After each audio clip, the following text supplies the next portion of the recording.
Kids would rather learn than eat. Kids would rather learn than play. In fact, kids think learning is play.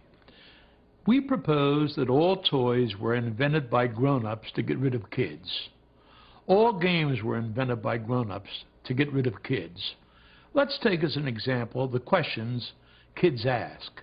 Kids ask brilliant questions.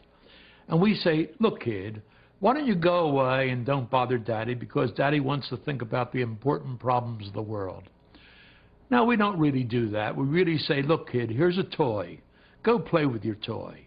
And we give them a rattle or a little red truck and say, go play with the toy, kid.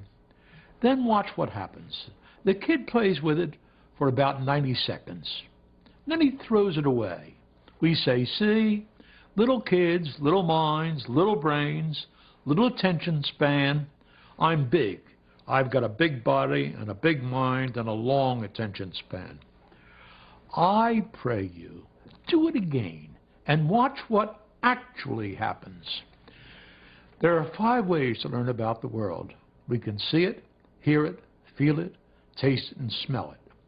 And everything that Leonardo learned in his life, or old Tom Edison or old Thomas Jefferson learned, he learned through one of those 5 pathways. The entire back of the brain is made up of those 5 pathways. If you drew a line right up here, everything behind that has to do with incoming information. Everything in front of it has to do with outgoing motor response. Now, give a kid something he hasn't seen before and watch what actually happens. First, he looks at it. That's why toys are made with bright colors.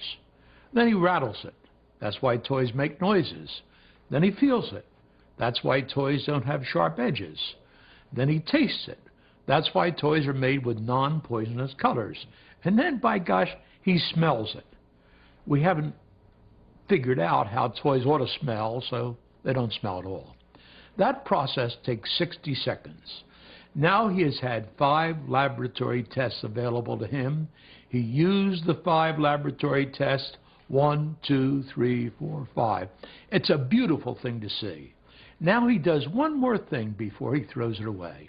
He tries to break it so he can learn how it's made. That's why toys are unbreakable, so he can't learn how it's made. It's one of the 2 general approaches to the prevention of learning. The first is put him in the playpen where he can't get at it. And the second is give him something he can't break. The whole process takes about 90 seconds. And he throws it away because there's nothing left to learn from it. We adults watch that superb demonstration and we use it to prove his inferiority. He's got a short attention span. Let me ask you a question. How long should anybody pay attention to a rattle or a little toy truck? Maybe the answer to that question is as long as there's something to learn from it. And if that's true, every child I've seen does it better than any adult I've ever seen do it. Because children know learning is a survival skill.